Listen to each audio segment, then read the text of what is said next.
Hello, my name is Maxine. I'm one of the trainers at the International College of Professional Celebrants.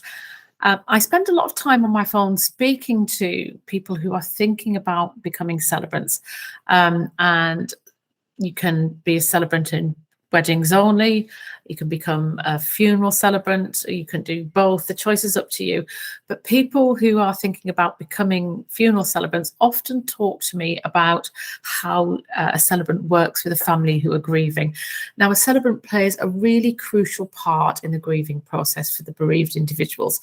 And we are there as a guide to help families through this vital part of the journey with a funeral ceremony. And a funeral ceremony is really there to help honour the deceased and remember them publicly, help the family deal with the death emotionally, and then move on with their lives. And celebrants have a specific role in that we are trained to do.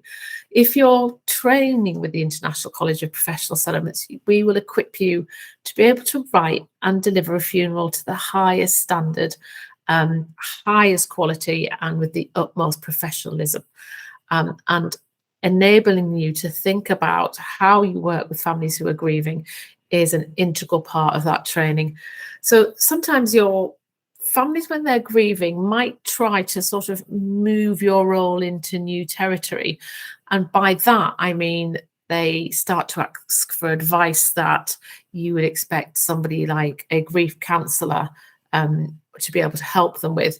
So what I'm saying is that they might start to ask you to deliver a service that you're not trained for, nor is it your job to do. So if you think about it, the family are in a period of mourning, their emotions are mixed, and grief is different for everybody. Some might be weeping, some might not be able to speak at all. In other cases, people could be stressed and they could be angry. So as a celebrant, you need to recognize that, but you also need to recognize that there are certain services and things that you're not trained or equipped to do, and recognize when that might be happening. So what are the professional boundaries for a celebrant?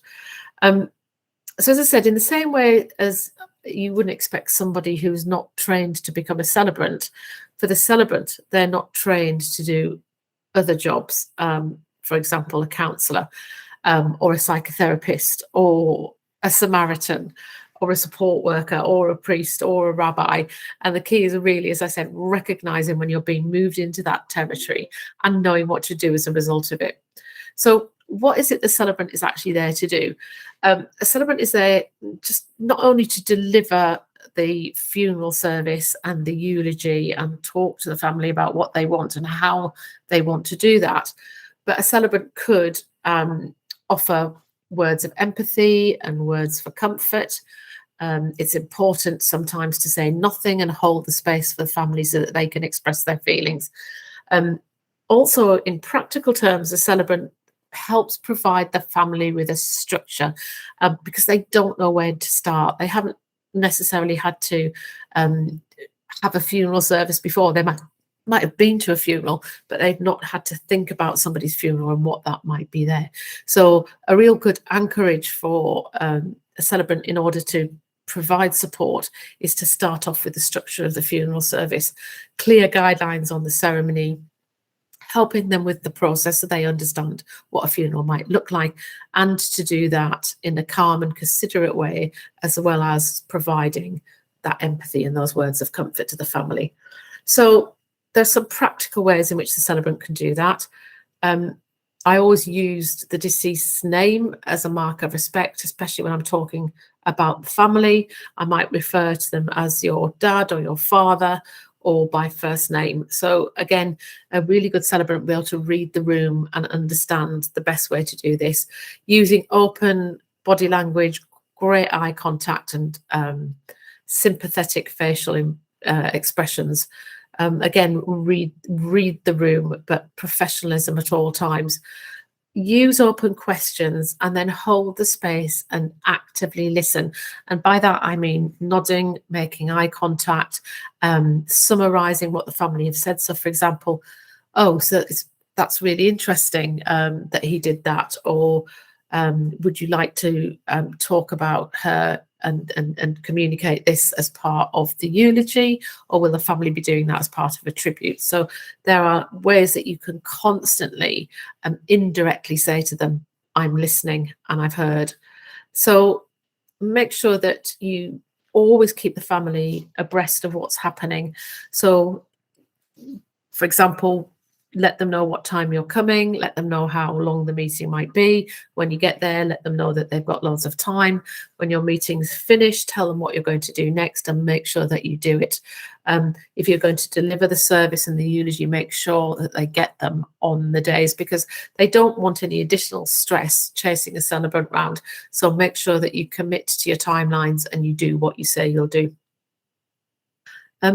Always avoid assumptions. Don't say things like, this must be very painful for you, or you can't be feeling great, because this assigns your interpretation of their feelings to the grieving person.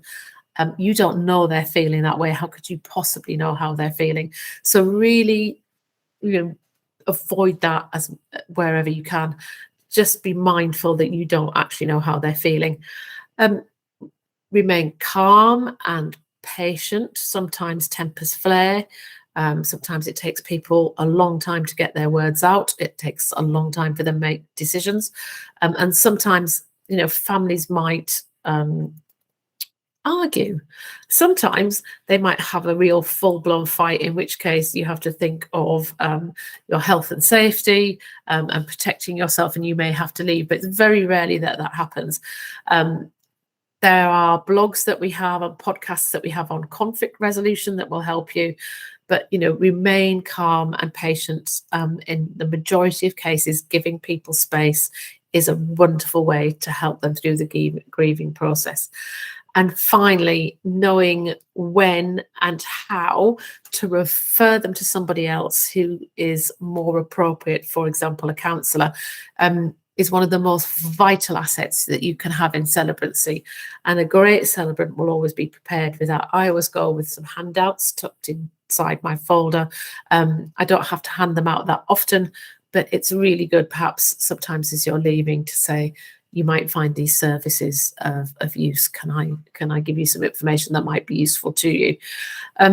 So understanding the grieving process and how best to support families is one of the most rewarding parts of the job, I find. And we encourage our celebrants to find out more about this, to have some continued professional development, and we can point you in the right direction to get that, not only as part of our training, but as you leave and then become a professional celebrant and train further. So as part of your training, we will explore this in much more detail. We will give you some real life examples, and we will continue to support you, to support your families in your career to come. We'd love to see you at training, and thanks for listening.